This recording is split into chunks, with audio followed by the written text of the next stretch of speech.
February the 14th, 2018. Happy Valentine's Day to each and every one of you. No arrows in the courtroom, please.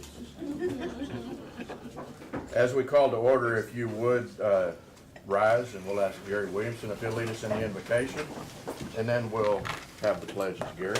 That's great. Our Heavenly Father, thank you for the opportunity for us to gather this day. Look after our officers and county clerks and everybody else in the county system, that they may be efficient in their opportunities and whatever they may produce today. Also, look after our first responders, that they are safe wherever they may be. And Lord, please look after our armed forces personnel. If it weren't for them, we would not be even having this today. It's in your name we pray. Amen. Amen. Amen. Pledge to the American flag. I pledge allegiance to the flag of the United States of America and to the republic for which it stands, one nation under God, indivisible, with liberty and justice for all. The Texas flag. I pledge the Texas flag. I pledge allegiance to thee, Texas, one state under God, one and indivisible. Thank you. Be seated, please. We come to our agenda where we accept public comments. If you have any public comments, we'd ask that you come to the podium, that you state your name, and limit your comments to 2 minutes or less, please. That was first call. Second call, any public comments? Well, we can't go without at least one, so I'm going to take the advantage. I'm Joe Fowl. I have received from TAC, which is Texas Association of Counties, some information sheets, and these information sheets are talking about unfunded mandates. And the unfunded mandates, sometimes we don't think about those, but it's when our state legislatures put in rules and regulations and laws and they say, counties, you're going to do this, and oh, by the way, we're not going to pay for it out of state funds. You have to figure out how to pay for it with your county taxes. So we can either raise taxes or we can leave something undone. On the back of this card are two postcards. One of them goes to the lieutenant governor. One of them goes to the governor. And it will cost you a postage stamp, a postcard stamp. But I have a few of these available. I contacted TAC this morning to send me more of these. So if you would like to come by the office and get one, Sheree will have the few that I have, and then we'll try to get some more in here. But I think it's important on your behalf, on our behalf as a county, to let the state know we can do some things, but we can't do all things. And when they mandate and it's unfunded, we have to figure out where that money's going to come from. So if you're of the mind to do that, please stop by. Any other public comments? We will move along to consent agenda items number 3, number 4, number 5, number 3, number 4, and number 5. We have had that information for a few days. Any questions or comments?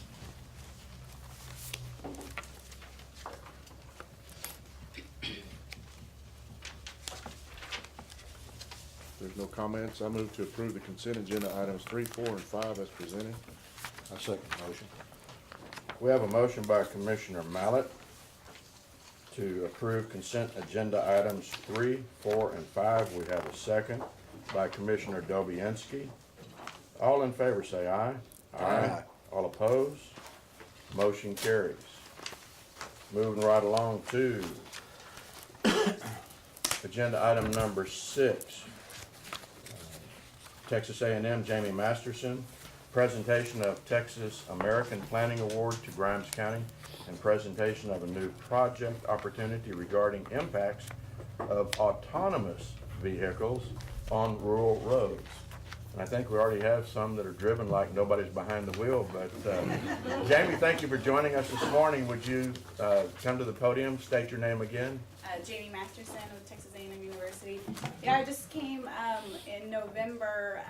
The Thoroughfare Plan won the Texas chapter of the American Planning Association Student Project Award. A student did this about a year ago now, And so I wanted to come and present this award to y'all. You can have on display and recognize the good work that the county is doing, so.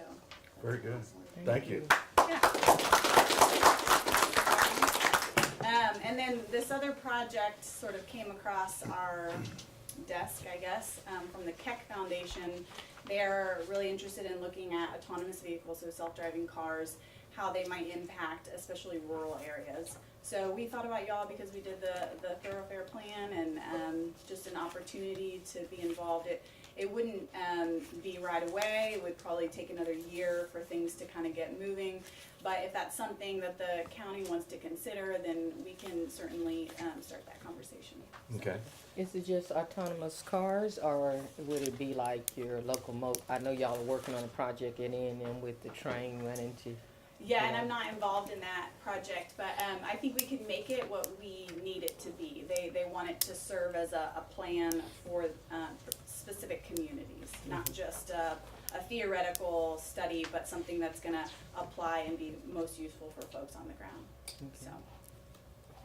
Okay, we know that farmers are programming their tractors to run off of GPS, so maybe we could program our automobiles to get us to and from. So, okay. I have one other question. Is it working with the students coming Yes. down and doing It a would- study much like she did for that? Yes, it would actually be working with a class, with a team of multidisciplinary students, both transportation planning students, but also folks from computer science, and they gave me a whole list of disciplines that would be involved. So they're trying to put together some sort of, envisioning the future, how is this gonna impact, because no one really knows. There's not been a lot of studies out there on that, especially for rural populations. So yes, it would be working with classes. Very good. Thank you. I have a comment also. We appreciate the opportunity to work with the interns. It's a great source for us, and we have a lot of other projects that we would like to share with you all. Yes. And have interns come in and work on. Well, if you wanna pass those, projects or those ideas along, and, we have a good relationship with, the planning students, but we can reach out to other types of students as well and get their, pique their interest and Sure. see if they, wanna come on board. Great. So, yeah, Thanks again. I would, yeah, thank you. Appreciate it. Thank you so much. You want to Okay. present? Very good. Thank you very much. Thank Appreciate it so you. much. Thank you.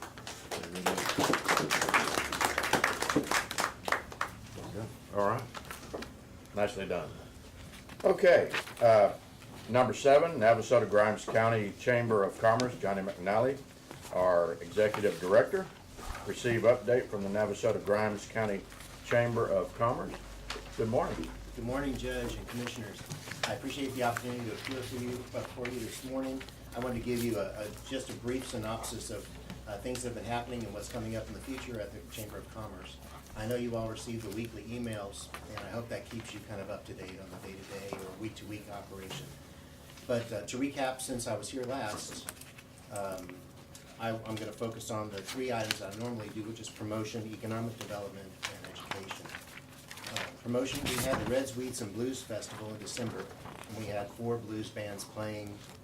We had craft beers and Texas wines, and although we had a lot of rain that day, we feel like we built a real basis for a continuing event that we can use from year to year to continue promoting our music legacy that particularly was built in Navasota. So we intend to continue that event, and I just want to bring that to your attention.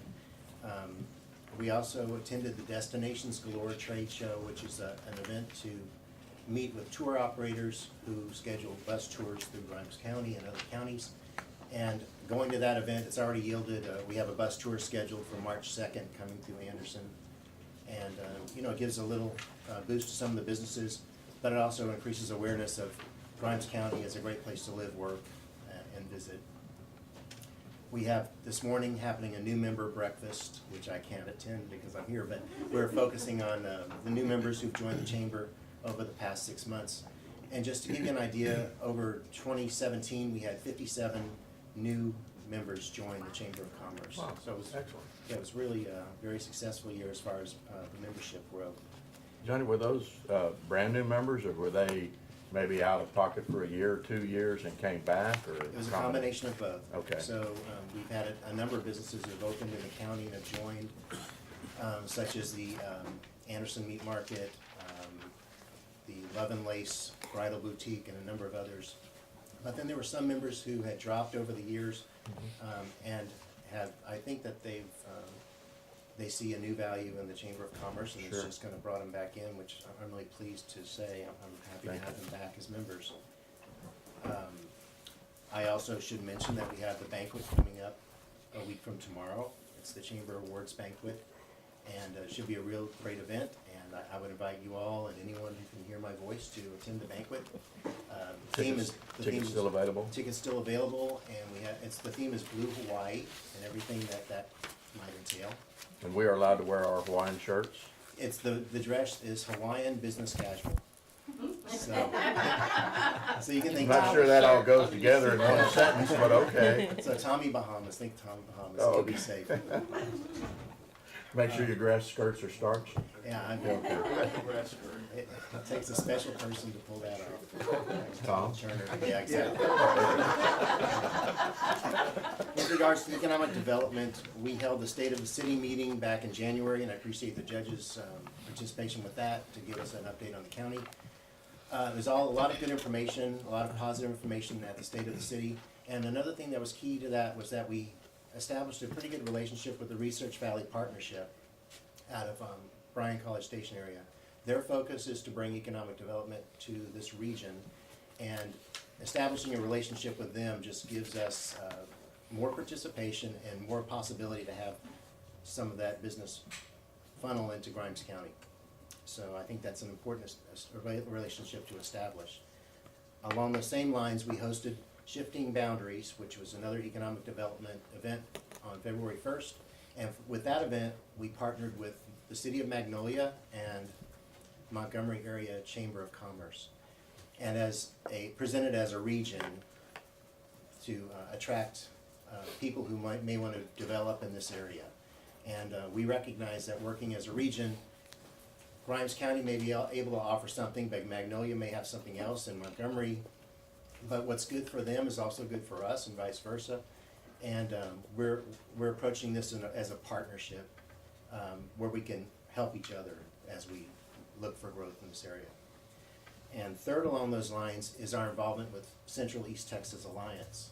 So that is Central East Texas Alliance is a regional effort for, if you can envision the I-45 corridor in the communities that are sort of adjacent to I-45, Grimes County is part of that, as is the city of Navasota, the city of Anderson, Buffalo, Magnolia, Montgomery, Willis, Onalaska, several other communities.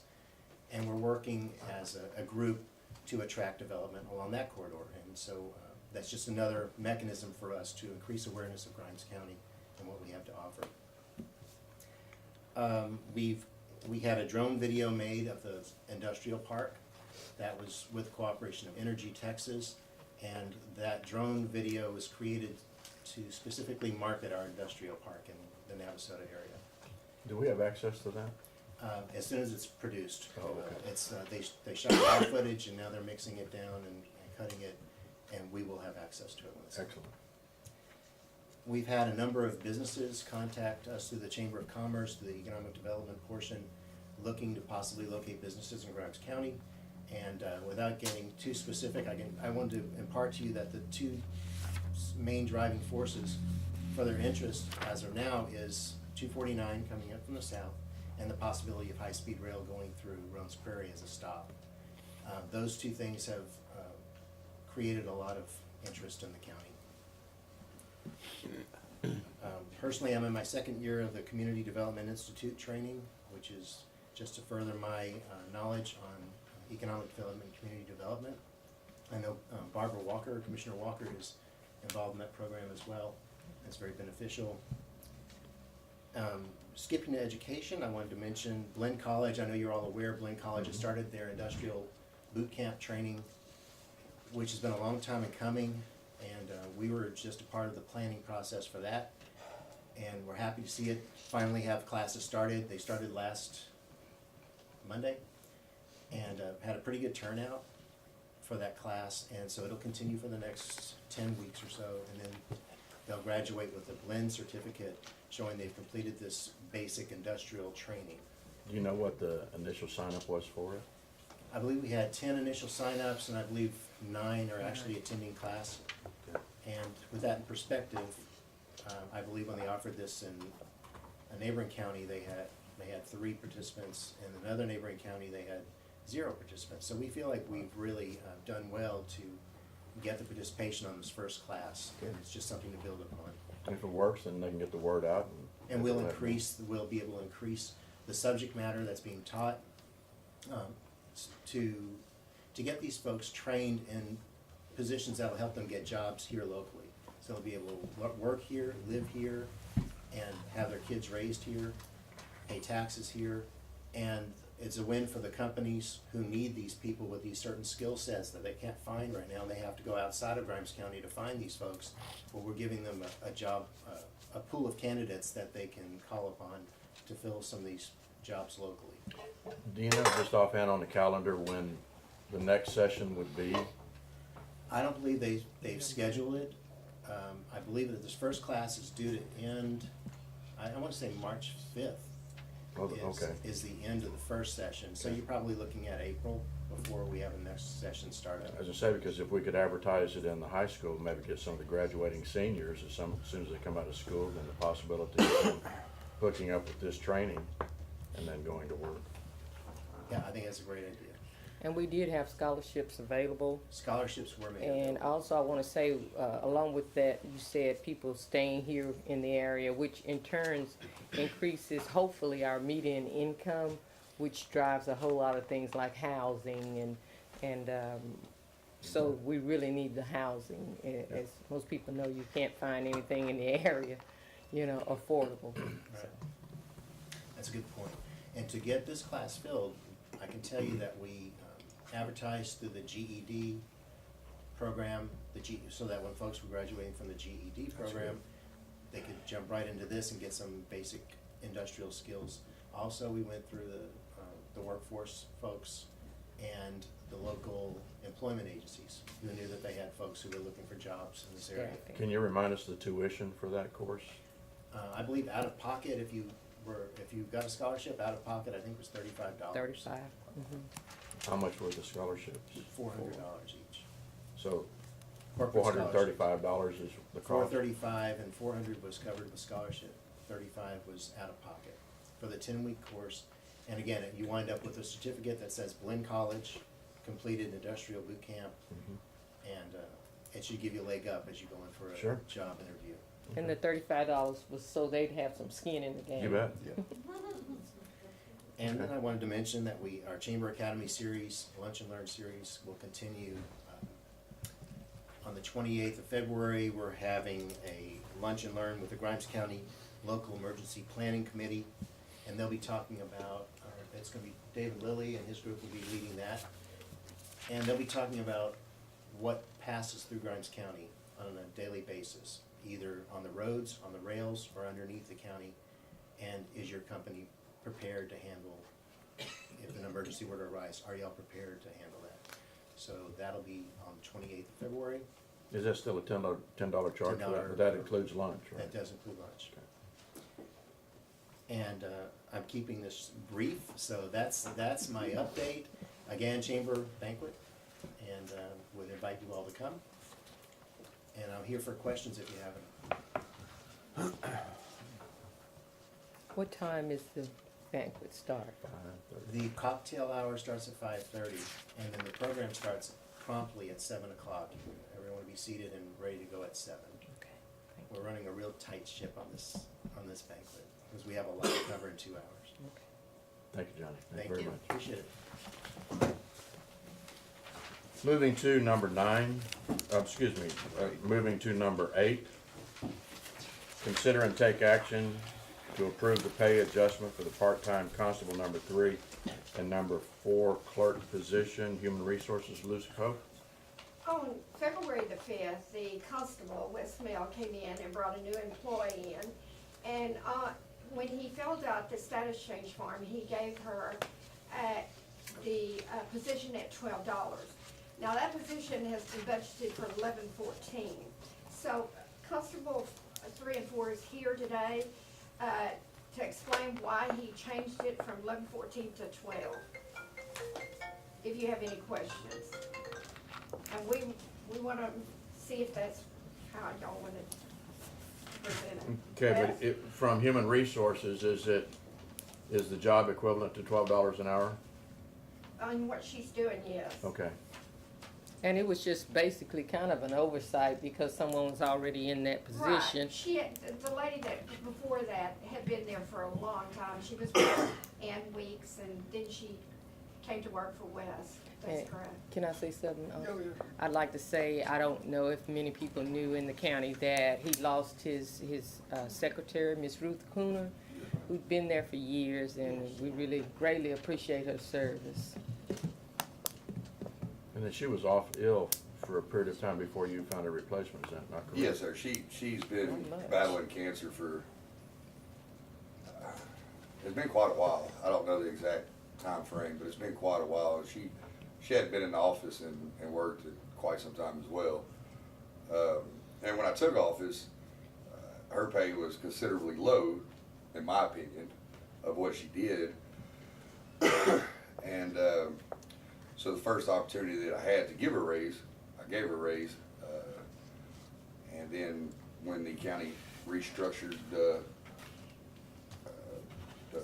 salary changes and the levels and the things of that nature, and I don't remember, I think that was after budget had been approved for the previous salary that she was at. So once that got structured in, the money was there, and so there was no, or it was already budgeted for what she had, and I wanted to get her to the pay that I'm asking for now. And then basically she got diagnosed with cancer, and we started battling that or dealing with that, and everything else kind of got put to the back seat of salaries and things of that nature, because we wanted to make sure she was okay. And then ultimately she lost her battle, but and then at the same time, there was in the changing of times of things that were required through the different offices of law enforcement have changed drastically since she was in there till where we stand today, as far as different reportings and things that have to be answered to the state, things that have to do with racial profiling, asset forfeiture, and things of that nature. And those are things that she never did. When I took office, these are things that were behind, and I had to get everything caught up and back up to par for where we're at. And so the new secretary will be doing all those, which we've started training, and then she will actually get certifications in these different fields of dealing with legal documents and the sensitivity of those documents, and dealing with money, and then in return, returning those monies to the treasurer and so forth throughout the county. So she's gonna have a burden of more than what the previous secretary was doing, due to there's more to be done and has to be done and required by the different governing agencies throughout the state. Okay. So bottom line is you value the job at $12 an hour. Yes, sir. Okay. So being the newbie on the court, I guess I was glad to let this come before commissioners, because if the money's, and I need the input from the auditors, from HR, and whoever else needs to share, but if we have the money budgeted and we've revalued the job, or we've valued the job at $12 an hour, why is it necessary to go through this, and this being, hearing it in Commissioner's Court? And our attorney can also jump in, but Jessica Herrera's behind you. Yes, ma'am. The reason this one is because, yes, the money's available in this year's budget, but it would require us, it would require an increase in the following year's budget. So you're committing next year's funds at the same hours. Okay. And it would also change our grade definitions. Currently, his is classified in, Is it part-time? Oh, she's a part-time, yes, I apologize. She's a part-time, and also I'd like to note that all administrative assistants who are part-time are at 12 or higher.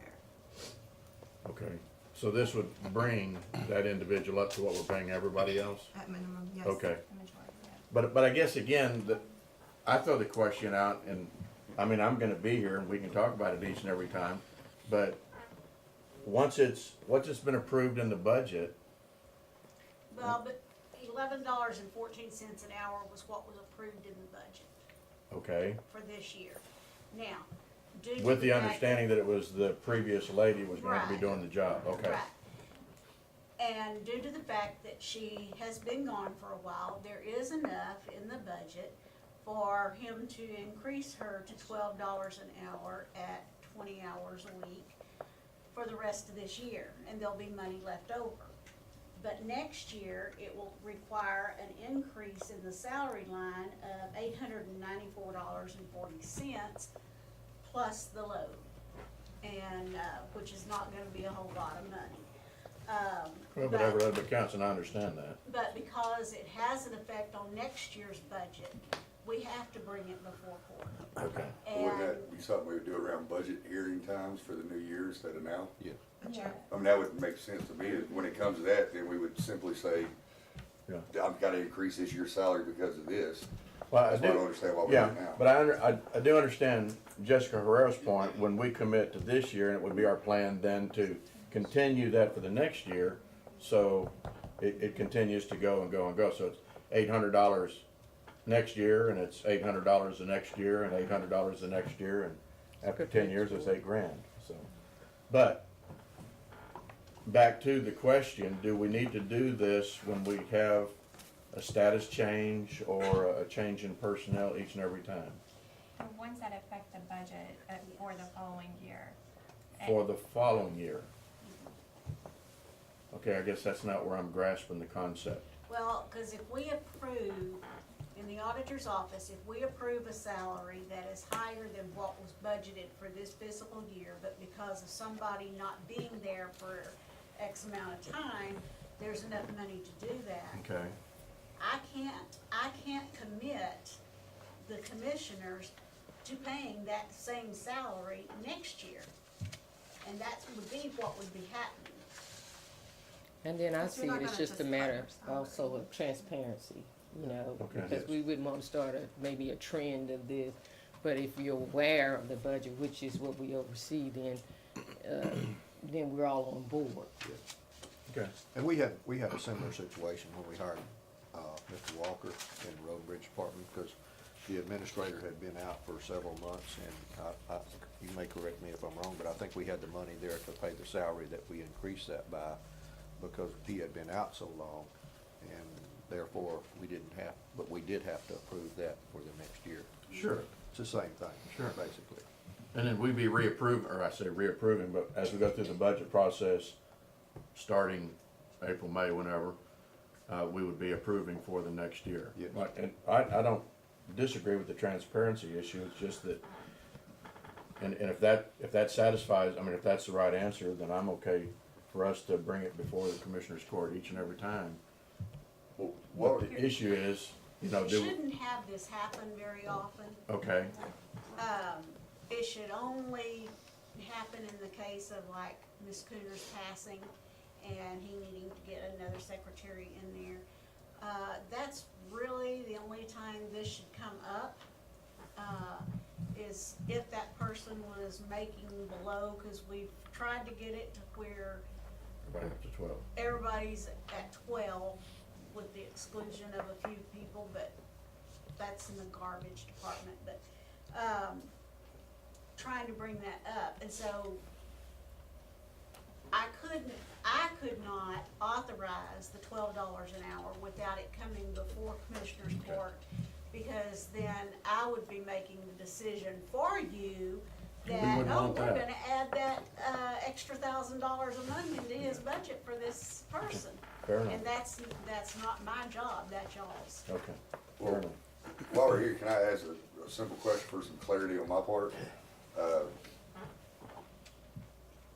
I thought that the position, I know it's part-time, but it was a clerk 1, tier one, I guess you'd call it, position from $8 to $14 an hour, in that range, those parameters. That's part-time. part-time.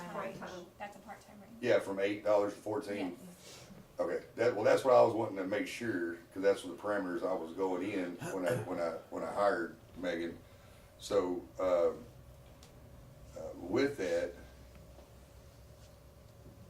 is there room to budget in, or is it based off of the assessment of the previous year on the merit raise? Because if she, and the reason why I'm asking, so say it gets approved, or if, maybe not, but if it does, and then, so we make that salary, and then she goes through probationary period or whatever, and then she starts getting some certifications, and her work ethic and performance and so forth is off the chart, where I think she's in the position to get a raise. Do we have to come right back here to try to get that adjustment again, or can it possibly be budgeted in to begin with? If it doesn't happen, then that money just goes back. You need to present it during budget hearings. Yes, the next budget. Okay. See, I would, That's what I was trying to get. I wouldn't expect, if we bring it to $12 an hour, and somebody can correct me if this is the wrong thought, but I wouldn't expect us to adjust it between now and the No. end of September Oh, this no. year. No, I was The- just the asking for point- But the future. point is, Wes, I would believe that if you're going to have her do certifications and extra training, and maybe the confidentiality, the sensitivity of the job requires it, then it goes before the job evaluation committee with a review, and maybe it's not a grade 2, maybe it's a grade 3, maybe it's a grade 4, and as a result of that, it's not a merit increase, it's a salary adjustment. And that's where I was trying to, just for future, while I was up here, so I can get some clarity on it. It's Jesse? also in the policy on page 52 or 53, I think, Lucy. It discussed merit raises and how to go about that, Okay, and at what time. Okay, good answer. I'm satisfied. thank you. Thank you. So it says, consider and take action to approve the pay adjustment for the part-time constable number 3 and 4 clerk position, and that, the adjustment will be going from $11.14 an hour to $12 an hour.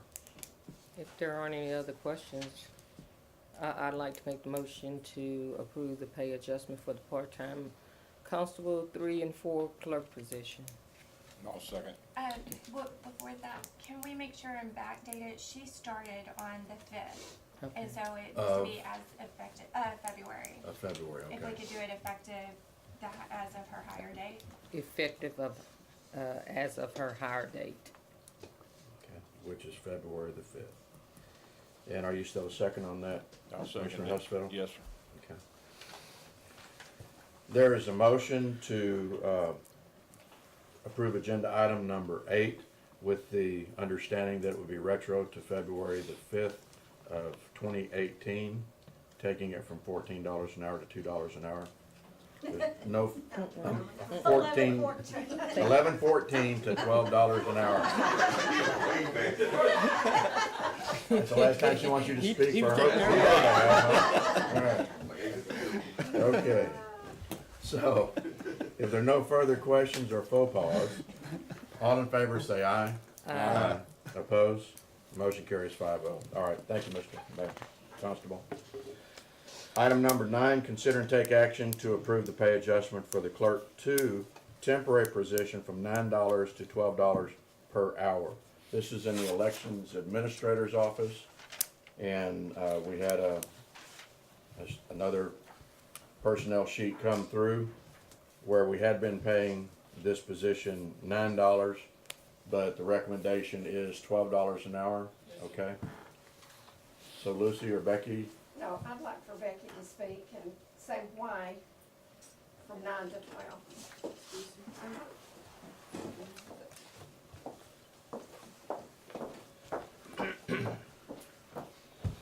Your Honor, Commissioners Court, voters of Grimes County, I'm Rebecca Duff, the election administrator for Grimes County, voter registrar.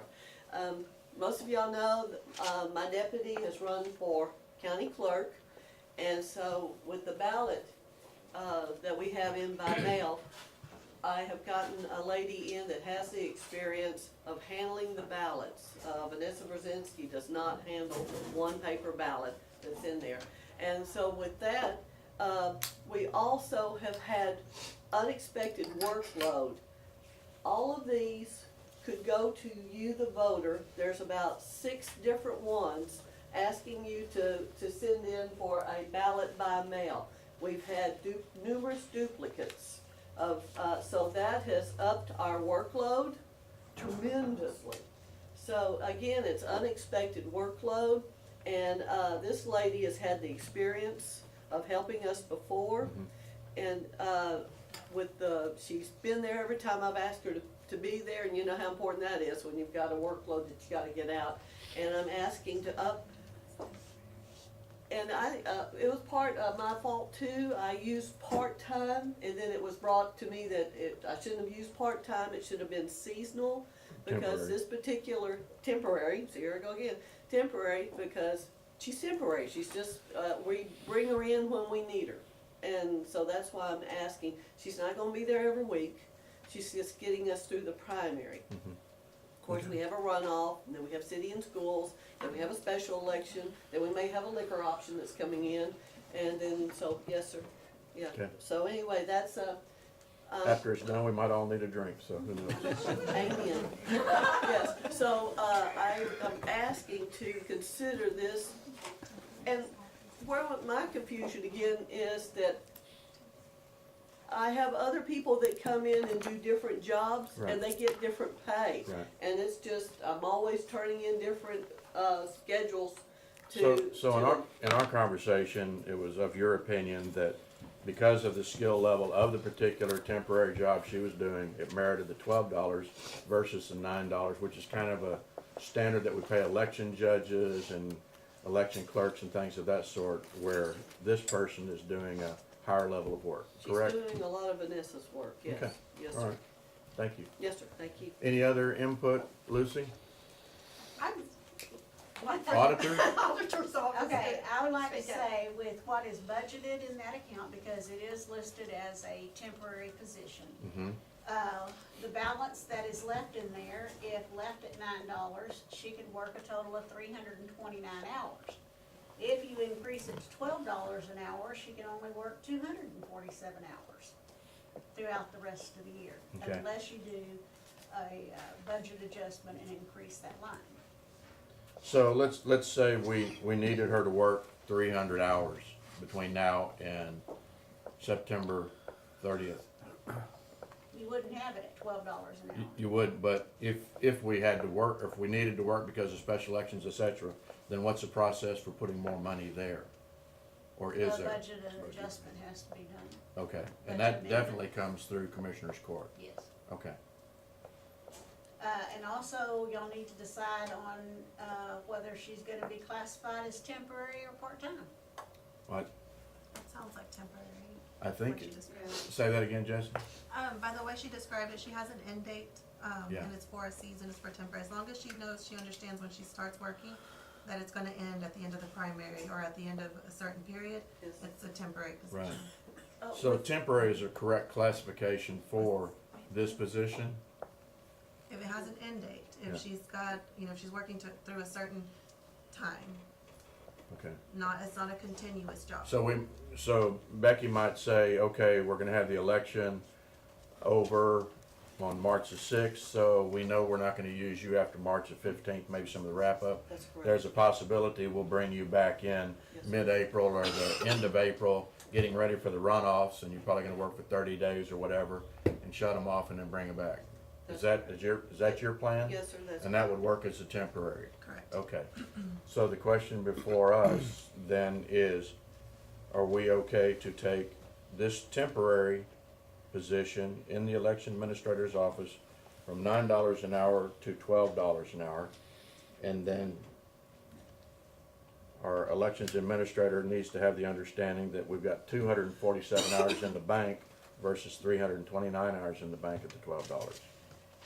And I'm just, because I'm in front of y'all, I wanna be transparent about it, with these special elections coming in, Yeah. I may be overran in every department.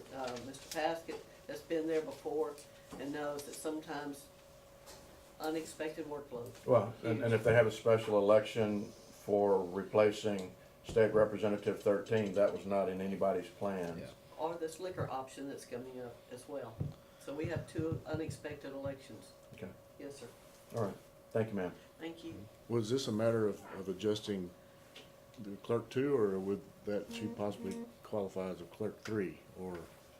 Now, this Is is that- a temporary position. This is, yeah, so it's a So temporary. it's calling it clerk 2 temporary, but is it just strictly a temporary position, so It each falls one under the is part-time. designated by whatever we feel is the Right. It correct falls under pay the scale for that? part-time. And that's why when we did the temporary range on the salary, depending on the type of temporary job they were doing, it went all the way up to $14. Okay. Okay, but it was So also right now, less. she just set than a- at 9. Sir? Right now, she's just set at 9, and we want Correct. her to be set at 12. And this is a, you know, Individual. it's not a merit increase, it's a salary adjustment. Okay? I have other part-time people as well that come in and out, but I'm just asking for this lady, please. Yeah, one at a time. Okay, thank you. Yeah, I don't want this to be an opening of a can of worms. No, understood. Well, Saying I'm warming. Okay. I'd like to make the motion, we approve the pay adjustment for the clerk 2 temporary position from $9 to $12 an hour. I In- second motion. I'm sorry. I was gonna add in the election administrator's office. Okay, so we have a motion on agenda item number 9 to move the clerk 2 temporary position from $9 an hour to $12 an hour, by Commissioner Walker, seconded by Commissioner Dobianski. All in favor, say aye. Aye. All opposed? Motion carries. Thank you. Thank you, Court. Thank you. Okay, number 10, Building Maintenance Manager Al Peeler. Consider and take action to allow Al Peeler, Building Maintenance Manager, to commence the negotiation process with qualified firms for county courthouse repairs. See attachment number 9. Mr. Peeler, would you bring us up to date? Yes, sir. Good morning, Commissioners, Judge.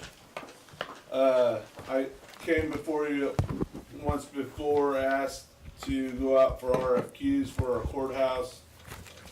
They came back in, I took 1 month to study them and review them. What's in front of you is the grade sheets. I've come out with Acton Partners LLC. I'd like to start, I'd like to ask your permission to start negotiations tomorrow at 11:30. Commissioner Mallett will be with me, the auditor's office, and then I will take that to John C. to let the county attorney look at it, make sure everything that our I's are dotted and our T's are crossed, and then I'll bring it back to the 28th for your approval. If I can get through the first architectural firm that we can come to an agreement for them to use. We stand to have some navigational problems. I'm not allowing us to start any inspections, any work, anything until after the elections. I don't believe our county courthouse can handle that infraction of traffic, trying to vote, elderly trying to vote. They don't need to be going around heavy equipment, whatever it needs there. So I've taken it that I'm setting it back. I've talked to Tax. They're an insurance company, and they want me to hurry as all possible, but at the same time I gotta take into account for the traffic flow and the stuff that's going on in our courthouse.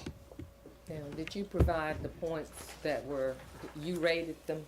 I rated them, yes ma'am. And who is, KOMA? Komatsu. Komatsu has done 15 courthouses in the state of Texas. They're well thought of. That, in my opinion, brought Acton to the forefront. Acton is a young firm that is very motivated, and they have Komatsu behind them doing their quality control. And Komatsu called me on Friday of last week. They wanted to start the inspection now. And I was like, well, wait, I probably should negotiate what we're doing first before you come out and start your inspection. So they are very motivated. The other two firms, any firm that I got, there was from 1 to 3. I got 3. You had a 2 or 3 point separation in all of them. Any one of these firms could have did it and could have did the job well.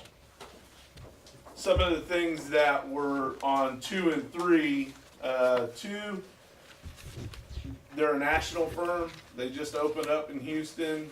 They've only been here 2 years. Kinda don't have a relationship with THC yet.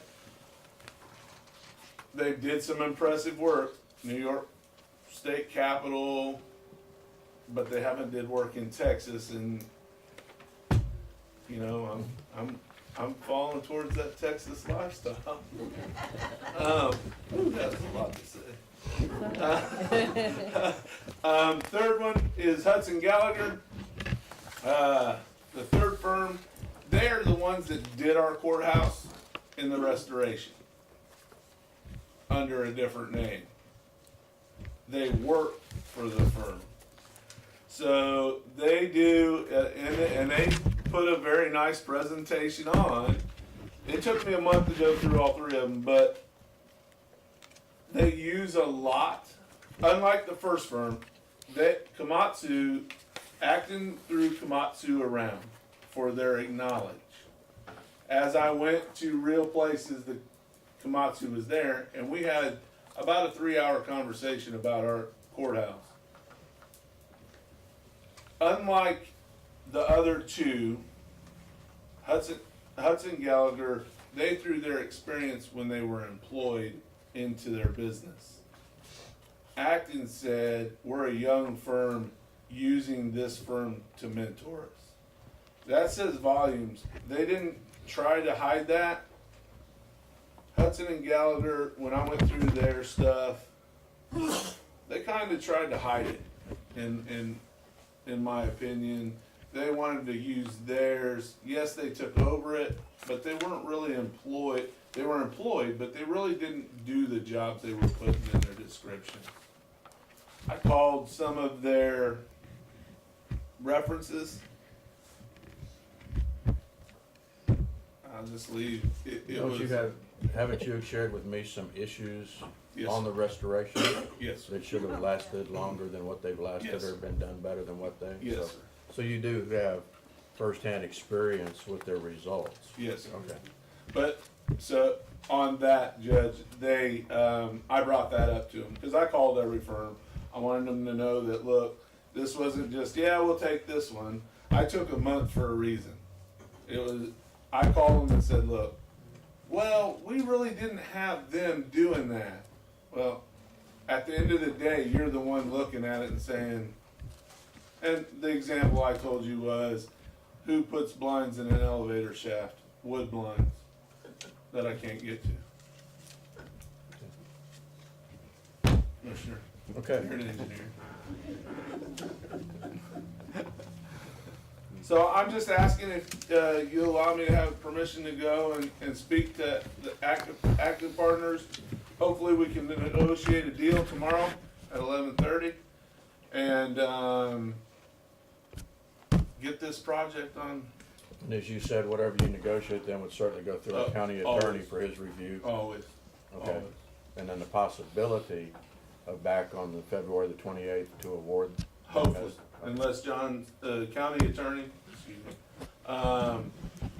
finds something that we can't live with. Okay. And then we'll move on to the second. So it will be, Acton Partners, number 1. And if we can't come to a conclusion, then I'll set up a deal, with SG&H, Simpson, Gumpertz, and Hager. And if I can't go there, then we'll go to Hudson and Gallagher. That's how, I believe that's how your sheets are. Yes, sir. Okay.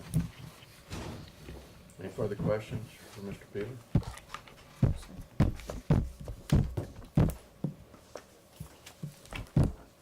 No, I don't have any questions. Okay. Is there a motion?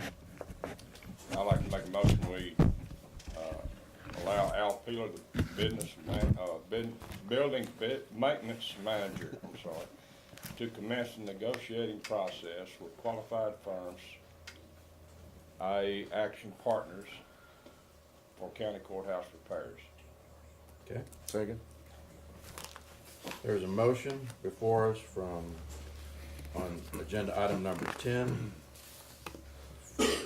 by Commissioner Husfeld, a second by Commissioner Mallett to allow Al Peeler to start negotiations with Action Partners. All in favor, say aye. Aye. All opposed? Motion carries. Thank you, Mr. Peeler. Thank you, Commissioners, Thank you. Judge. Number 11, Emergency Management Subdivision Coordinator, Mr. David Lilly, consider and take action to reapprove the grant agreement between Grimes County and the Department of Public Safety, Texas Department of Emergency Management for DR 4332 Hurricane Harvey, and authorize the county judge as signatory. See attachment number 10. Mr. Lilly? Judge, Commissioners, as we discussed, Judge, this is something that we already had the agreement signed, the grant signed by the previous judge, Judge Lamond. But because the grant, the process for getting our reimbursements is still in the opening stages, we just completed approving or identifying our projects as of Friday. FEMA and TDM, Texas Department of Emergency Management, advised that since we had a changeover of judges, it would be prudent to go ahead and have the new judge sign, and anytime any contract is approved for the judge to sign, it has to go through the Commissioner's Court. So, the wording, of course, has not changed at all from the one that Judge Lamont signed, just the only difference is we'll have your signature on the final page. Any questions for Mr. Lilly? And our county attorney, you. I looked at it, it's a typical strings to get money, and there's not a whole lot of room to negotiate. There are obligations, and we have to use the money as, for the purposes indicated in the grant application, and also we're required to do an annual audit of the funds that come in and how they're spent. But it's the typical strings on money. Thank you. Any other questions? I move to reapprove the grant agreement between Grimes County and the Department of Public Safety, Texas Department of Emergency Management for DR 4332, and authorize county judge's signatory. I second the motion. There's a motion for agenda item number 11 by Commissioner Mallett, seconded by Commissioner Dobianski. All in favor, say aye. Aye. All opposed? Thank you, Mr. Lilly. Thank you. Road and Bridge Engineer, Mr. Harry Walker, consider and take action to authorize Road and Bridge to go out for bids for construction of head walls on CR 141 and CR 404 bridges. Mr. Walker. Good morning, everyone. Morning. That action item is actually a carryover from last week, shouldn't have been on this agenda. Apologies, not sure how that got on there. So But I you thought we approved that already last did We week. did I thought approve we it, already yeah. did that. Okay, We're not going for reauthorization. okay. So we just put no action, already done. And your Road and Bridge report? Road and Bridge report, we're continuing to do what we can, battling the mud and wet conditions. I would point out, as you probably noticed in the consent agenda items, Road and Bridge had a good week on the funding side. We received 4 checks from FEMA related to the 2016 flooding. And we also received a check from Cross Texas related to the transmission line. So the road and bridge budget, particularly our materials budget, has gotten much healthier because this year's budget was adjusted to anticipate these funds coming in.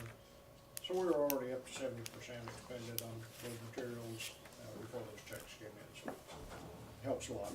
And those checks do go back into your Yes, sir. material accounts? The Okay.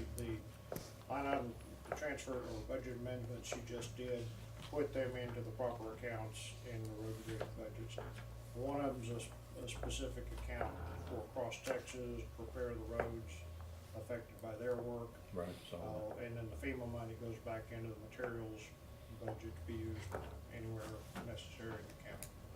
So thank you. that's helped out quite a bit. back on the road and bridge report itself, crews are continuing to do what we can with the weather conditions. Quite a bit of work still going on 201 on that project. The Great All has been working extensively down there. These kind of weather conditions actually are amenable for the side ditching. That machine is happier when it's working in wet soil rather than the dry rock. So the side ditching crew's been doing real well here. We're up to 82 miles for the year with that machine. Also elsewhere, we've done cover replacements, some bridge deck repairs, things like that, that are a little easier to get done in wet weather conditions. We attended the 249 open house recently, and I sent in comments on behalf of the county regarding that project to TxDOT, just to register our concerns. I think y'all all saw a copy of what I drafted up there. And then we've had a couple of meetings on subdivision issues, met with a group representing a new subdivision, Horseshoe Acres, did a pre-development conference with them. There'll be some issues coming out of that that'll come before court in the near future. And we also, so last time, you approved the extension, not really the extension, but discussed the bond expiration on King Oak Section 2, Phase 2. We're involved in that. That has all been concluded now. We've received the bond back with that rider on it, and it's been passed on to the county attorney's office. Any questions? I have a question for Mary on the funds for Road and Bridge. There's been some information put out that Road and Bridge has overspent their budget for the last 2 years. The monies that we get from Cross Texas, Centerpoint, and FEMA are not budgeted in our budget, correct? Correct. So if the overspending comes from that, we have to spend that money before we get it back. So Correct.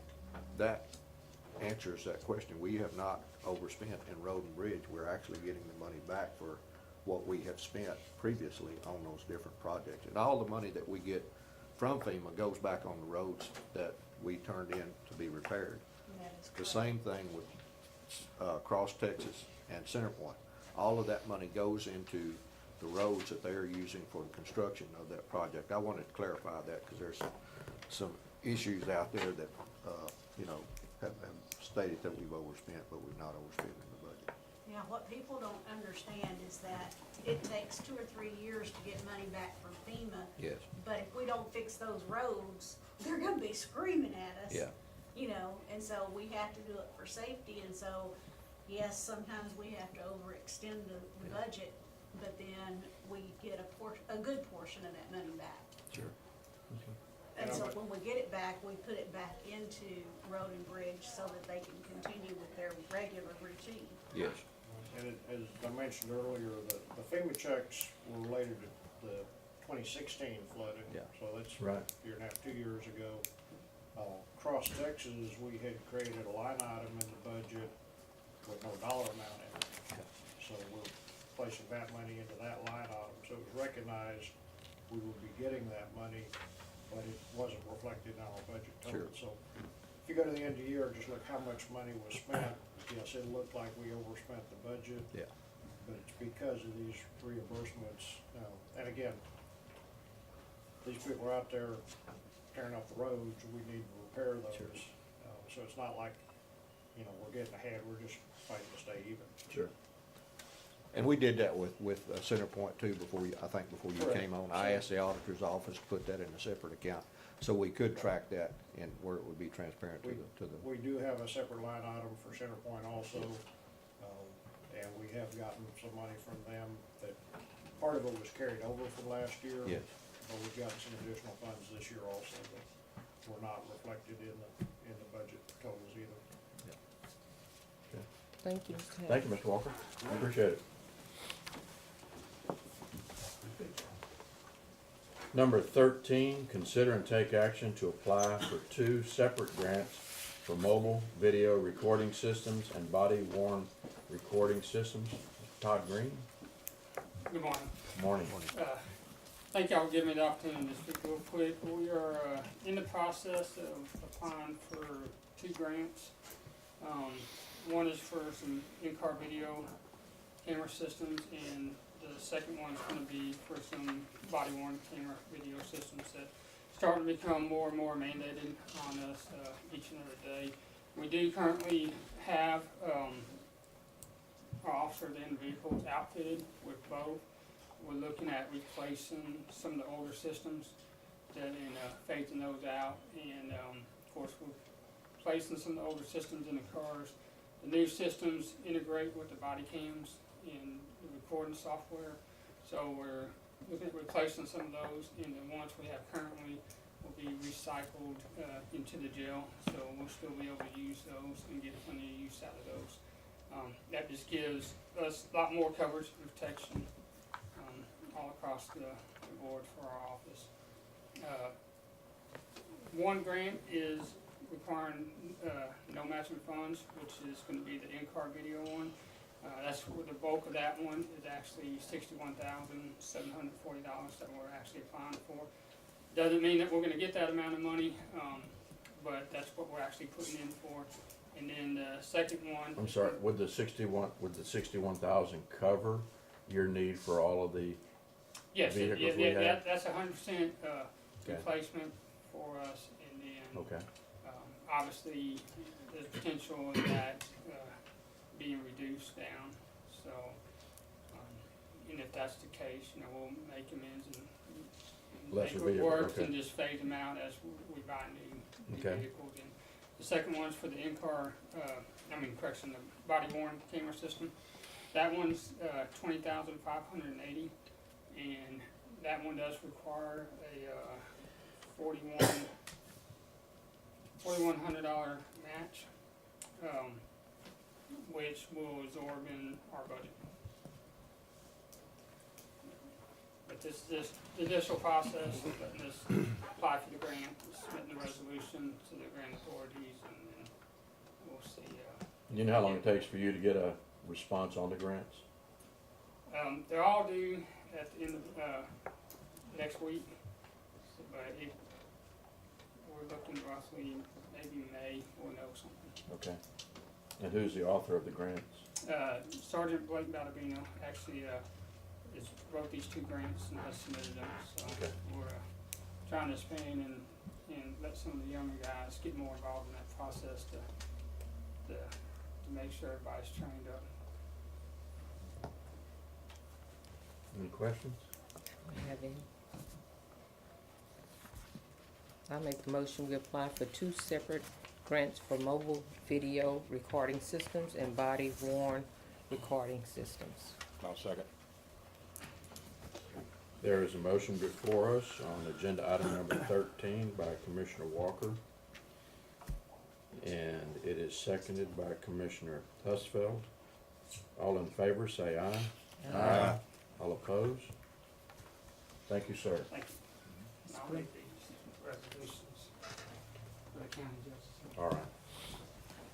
Ms. Brenda said she's on the way. She's on the way, okay. Here she comes. Coming in the door is our district attorney, and behind her is agenda item number 14, Crime Victim Services, Brenda Williams. Discuss and take action to approve a resolution for grant application to the Governor's Office Division of Criminal Justice. Thank you. To the DA, please. All right. So, Judge, what we're asking for is the formal resolution for approval by the Grimes County Commissioners Court.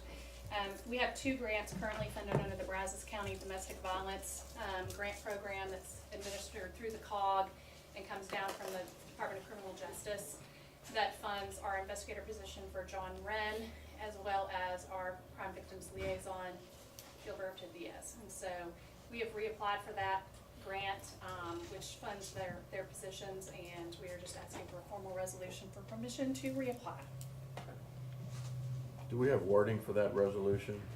I believe it was sent, it was supposed to have been sent. Dawn Marie, Beleca was supposed to send it to you. I was looking, she was supposed to send it to me as well, but I know she's traveling. Right.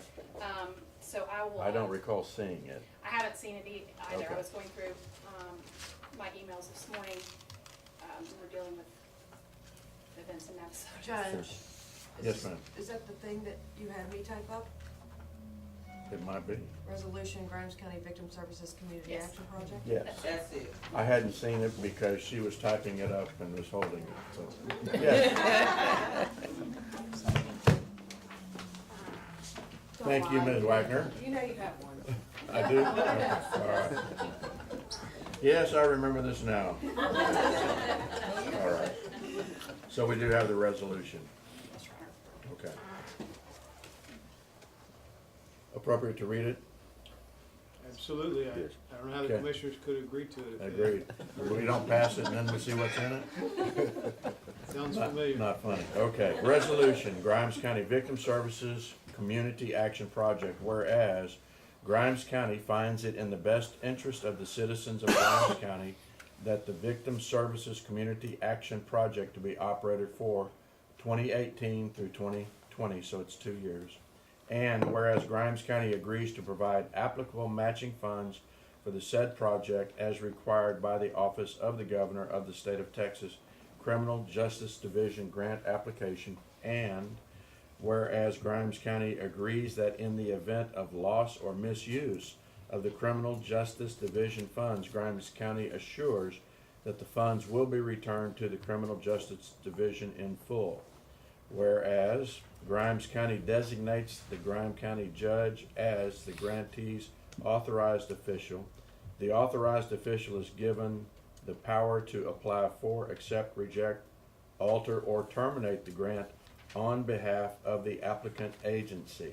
Now, therefore, be it resolved that Grimes County approves submission of the grant application for the Victim Services County Action Project to the Office of the Governor, Criminal Justice Division.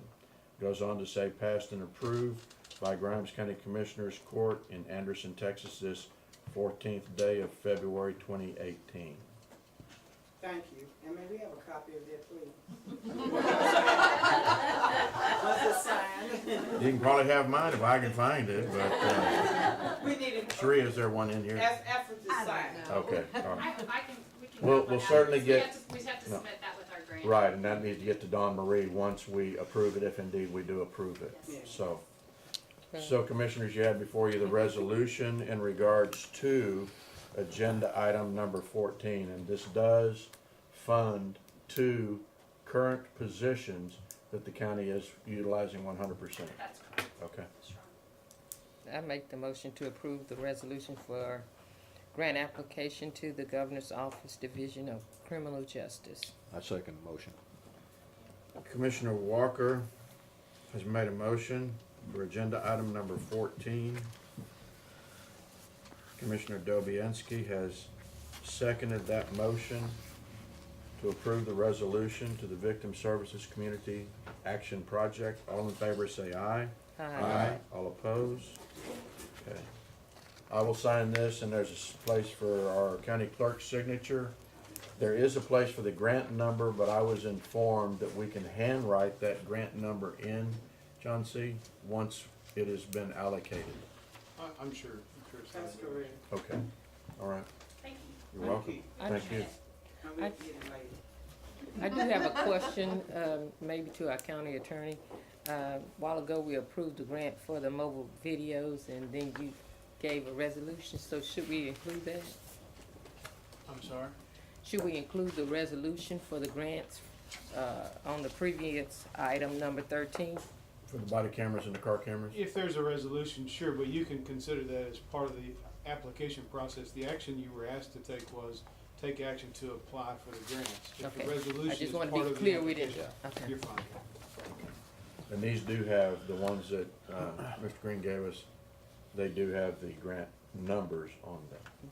Okay. Excellent question, though. Thank you. Transparency. For and myself. keeping us honest. Okay. Number 15, county judge and county attorney consider and take action to issue comments, resolution, and response to the Federal Rail Administration's environmental impact statement regarding the proposed high-speed rail project, the proposed route for which will cross Grimes County. It is expected that the court will convene a closed session meeting pursuant Texas Government Code Section 551.071, consultation with attorney. And Commissioners, as is always the case, when the language is included on the agenda item, you have the option of going into closed session.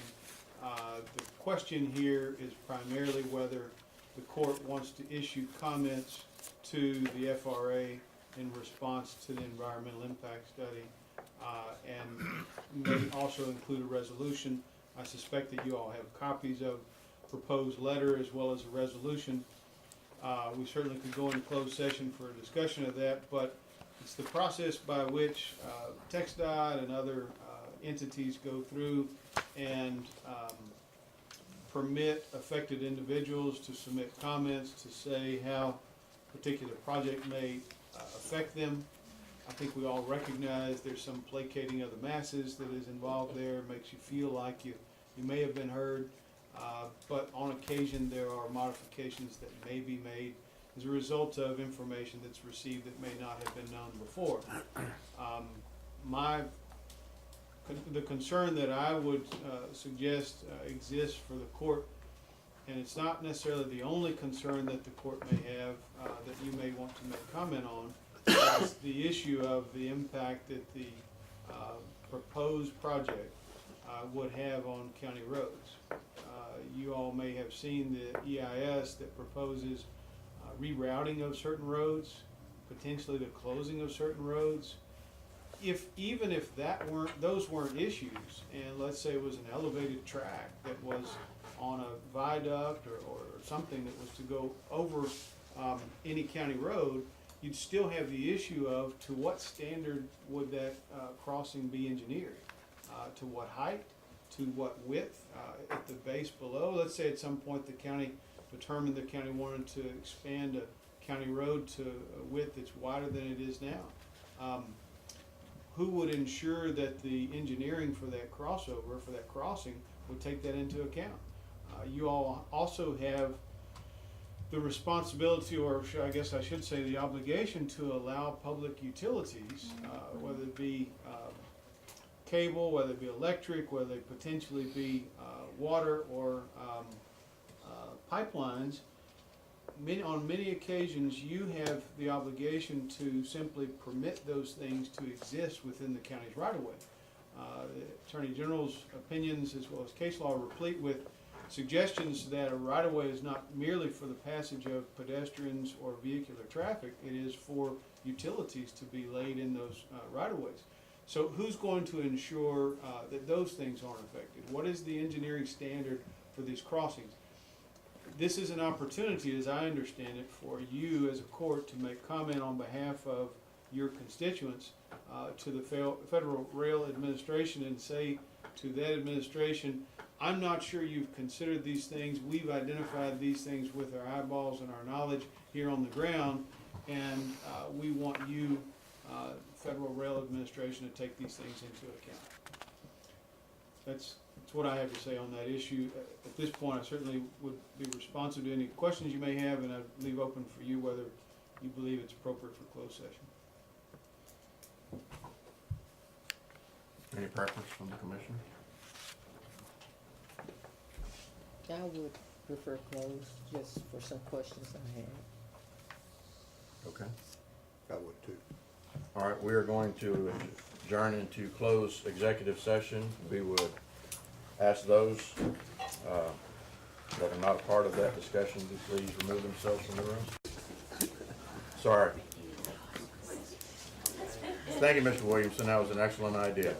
We'll go to agenda item number 16, consider and take action regarding the burn ban and authorize the county judge as signatory. No? I don't think it's in there. Well, we have, you know, the issue is what's gonna happen over the next few days, but the forecast is it's still a rainy. Rain for the next season. And the firework period is gonna be February. We'll talk about that when we get there, but we got an issue with fireworks also. But leave it at no action. Yes, sir. I recommend that we don't adopt about one at this point. When I discussed this with you a couple weeks ago, that was before this rain came in. Right. And several of our neighboring counties had put burn bans in place. To my knowledge, Brazos County still has one, but I'm surprised they haven't lifted it yet. Usually these things stay in place for at least 1 month, if not 2 months, depending on how long, the dry conditions last. But Right. I don't see any need for us to put one in place. Thank you, Mr. Lilly. All right. Number 17, so no action on number 16. Number 17, receive any updates on the strategic plan, including numbers 1 through 5. See attachment number 15. Mr. Lilly, would you come to the podium and share your knowledge with what you have on the improved two-way radios for EMS, but also in conjunction with that, the tower that's going to help improve that process? Sure. Just to update everybody on this, where we're at on our radio communications, we have several projects in the works with the goal of setting the county up to where we have full access to what's called 700/800 type communications. It's a different form of radio communications that gives us a much wider range and a clearer signal. And a lot of our neighboring counties are using that system now, including Brazos County. So this is going to give our first responders the ability to communicate with their partners and also be able to more effectively communicate in the county. With that in mind, the first part of the project was to upgrade the radio tower and dispatch here in Anderson. There's several different pieces to that. Most of that has been completed now. Including the console, the dispatch console is now set up to where they can actually receive and communicate with the deputies that are using this new system. And the only thing we're waiting on now is permission from the tower owner, Crown Tower, to be able to actually have our contractor go on the tower and connect up the antennas and so on and complete that process. The second phase that you mentioned is what we call the BDIS tower. We have a grant in place to be able to purchase the equipment for that tower, but that particular project itself, it is awaiting release of the funds. The COG is actually handling that grant, and I checked with them as of last week. Still no word as to when those monies are going to be released, but we're just waiting until that takes place. Once that tower actually starts getting built, we have a build-out date that we can anticipate. Then we'll start the process of ordering in the equipment and be prepared to be able to install it on the tower once it's complete. So I don't have a projected date for that. The grant is this year. It's supposed to expire as of the end of the summer this year, end of August, but we're anticipating having to request an extension on that. Once we receive the grant, do you have any idea what your build-out time is on that tower? I'm not a tower expert myself, but from what I've been told, it could be less than 2 months. Oh, okay. Yes. Just a matter of how, we already have the agreement in place with the city of Edice for the property, and there is a vendor already selected to be able to build it. It's just getting the green light from the state to be able to use that money and this is Hurricane Ike money that was left over. Yeah. So this money is over 10 years old. And we're just waiting for the green light from the comptroller's office that money is available. And I say we, the COG is actually handling that part of it. Once they get that green light, then we will start the project. So. Thank you very much. Okay. All right. Second item on the strategic plan, just a quick update on that, better internet speed. We have a 4 to 5 year projection on that, and I just want to update that they are laying the cable.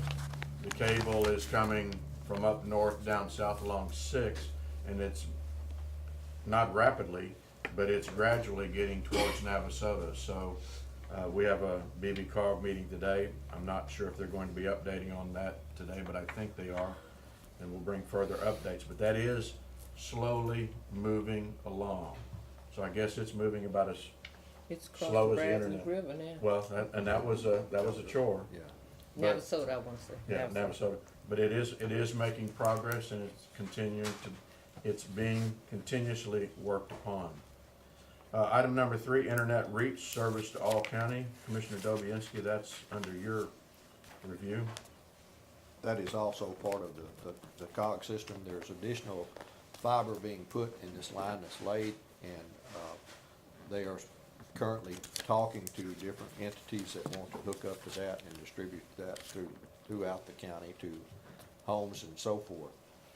That's one of the major things that I'm hearing from people out in the area as I go around and talk to them, is they need the high-speed internet. Because we have a lot of people who want to come into the county, move here and work from home, and they can't do that without high-speed internet. Once we get that in place, and the COG says it's gonna be a lot cheaper when we get it in place because it's gonna lower the cost that the providers have to have, to put that out there.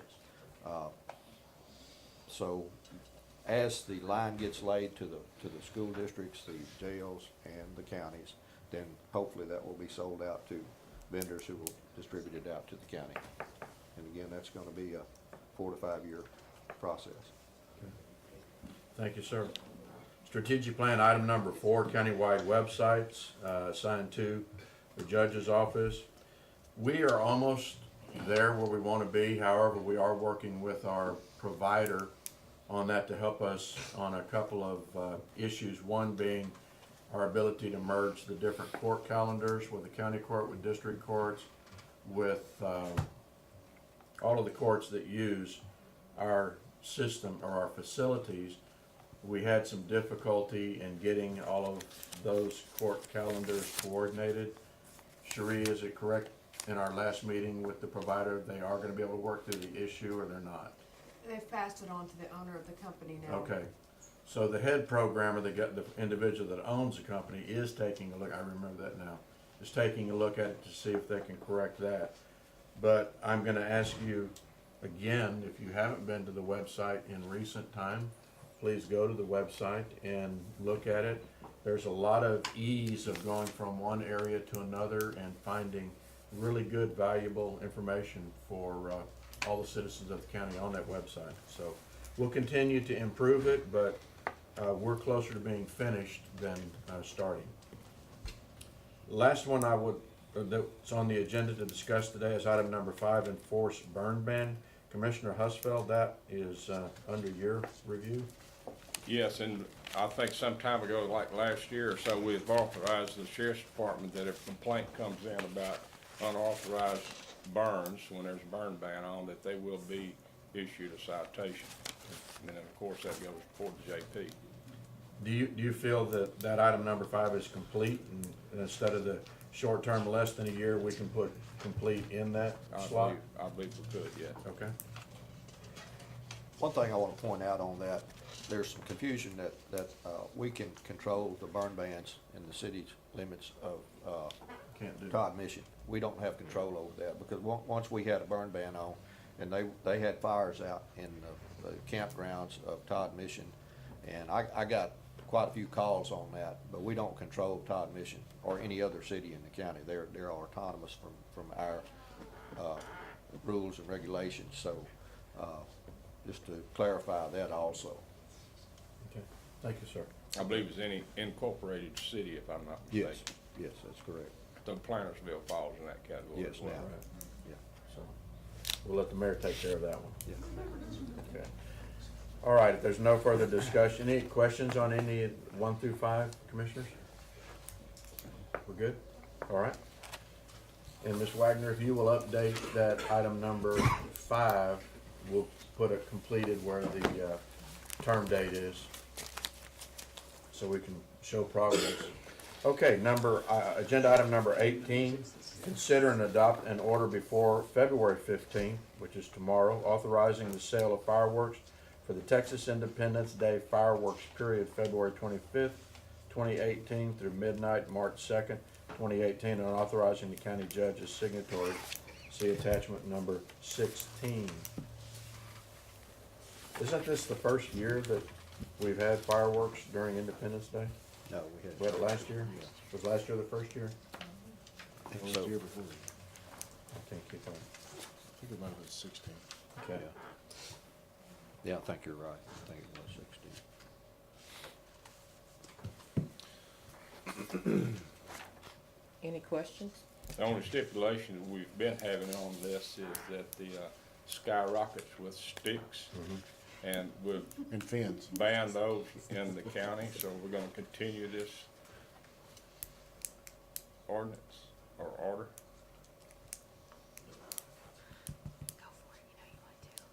Have we Well, been we- restricting We sticks? haven't unless it's been a risk of, a dry time and it's risk of fire. So we don't have a problem with it Yeah. this time? This time, Okay. at this point. Well, at this point, February 25th to March the 2nd might be a completely different story. But we could come back and And I mean, limit that those could- even at. Potentially, I don't remember the deadline, this one is, It's tomorrow. Yes.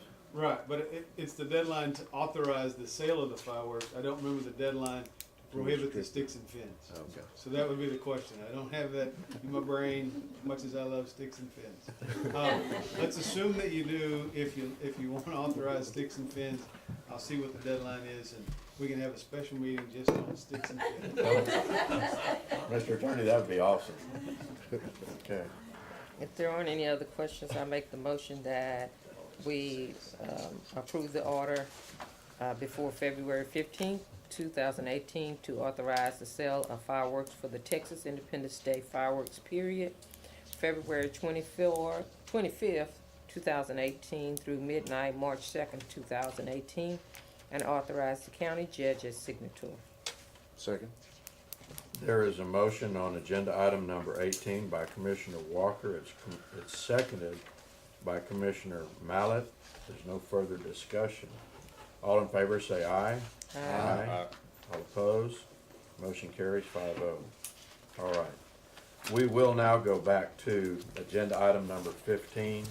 As we previously discussed, and it's been requested that we do go into executive session, so we're going to ask those that aren't authorized to stay to please excuse themselves.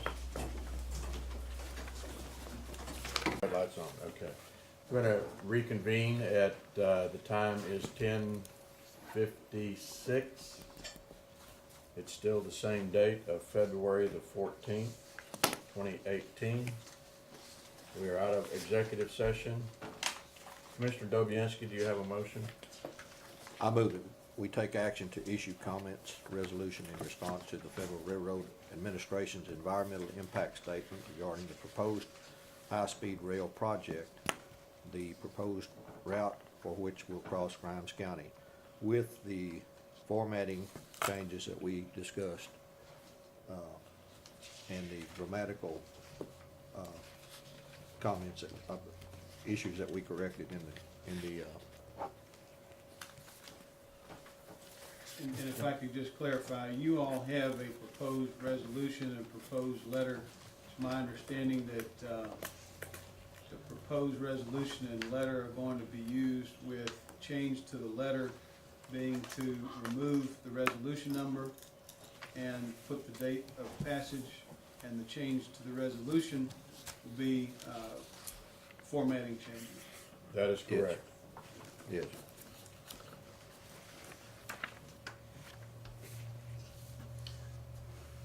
And I should reread the agenda item 15 that you just made the motion on, Commissioner Dobianski.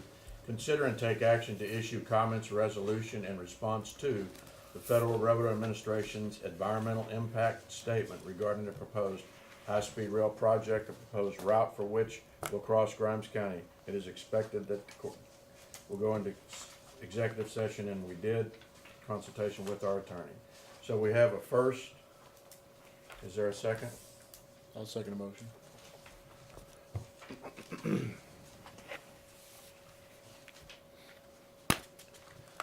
Agenda item number 15, we have a first, Commissioner Dobianski. We have a second by Commissioner Mallett.